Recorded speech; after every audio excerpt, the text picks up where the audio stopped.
తర్వాతది బలిపాడ్యమి. బలిపాడ్యమి అంటే ఏంటి?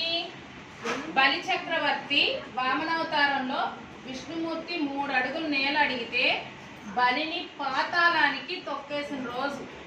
ఆ బలిపాడ్యమి ఒక్కరోజు బలి చక్రవర్తి మొత్తం భూమి మీద చూసి అందరికీ తనని దండం పెట్టిన వాళ్ళందరికీ సుఖ సంతోషాలు పొందాలి అని ఆశీర్వదిస్తారు. బలిపాడ్యమి అంటారు. తర్వాతది చాలా ఇంపార్టెంట్, మనం వదిలేస్తుంది. భగిని హస్త భోజనం. పాడ్యమి తర్వాత విధియ. భగిని హస్త భోజనం అంటే పెద్దవాళ్ళు అయిపోతే మీ పేరెంట్స్కి చెప్పండి. మీ ఫాదర్ వాళ్ళు అక్కుంటారా లేదా చెల్లుంటారే, వాళ్ళ ఇంటికి వెళ్ళి మీ ఫాదర్ భోజనం చేసి రావాలి.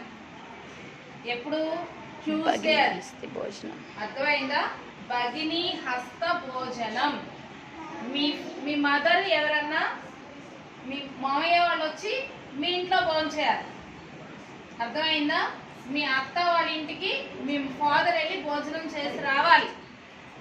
భోజనం చేసి మీ అత్తకి ఏదన్నా ఇవ్వాలి, మీ అమ్మకి ఏదైనా మీ మామయ్య ఇవ్వాలి.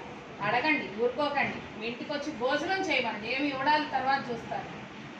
భగిని హస్త భోజనం 5 days ఫెస్టివల్. దీపావళి అంటే మనం కట్ షార్ట్ చేసుకొని మన నరక చతుర్దశి అని దీపావళి అని చేసుకుంటాం. భగిని హస్త భోజనం ఎందుకు చేసుకుంటారో తెలుసా? యముడు తెలుసా? ఎవరు యముడు అంటే బర్త్ డెత్ ని కంట్రోల్ చేసే అతను. ఓకే, ఆయన ఏమి రాక్షసుడు కాదు. యముడికి ఒక చెల్లెలు ఉంది, యమున. అన్నయ్య మా ఇంటికి రా అని ఎన్నిసార్లు పిలిచినా వెళ్ళలా ఎప్పుడు. సరే, ఒక సందర్భంగా తను ఖాళీ చేసుకొని వెళితే ఆ రోజు ఏంటంటే కార్తీక శుద్ధ విధియ. ఆ రోజు వాళ్ళ చెల్లెలింట్లో భోజనం చేస్తే యమున మనందరి తరఫున ఒక కోరిక కోరింది.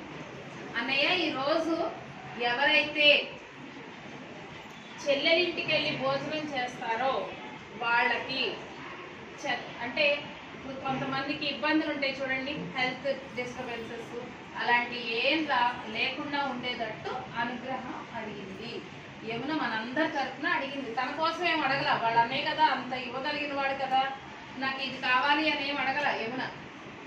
ఎవరైతే అన్న ఇంట్లో ఏ అన్నయ్య అయితే చెల్లెలో అక్క ఇంట్లో భోజనం చేస్తారో వాళ్ళకి సుఖ సంతోషాలని కలిగించు అని పరమడి. అర్థమైందా? కాబట్టి 5 రోజులు ఫెస్టివల్.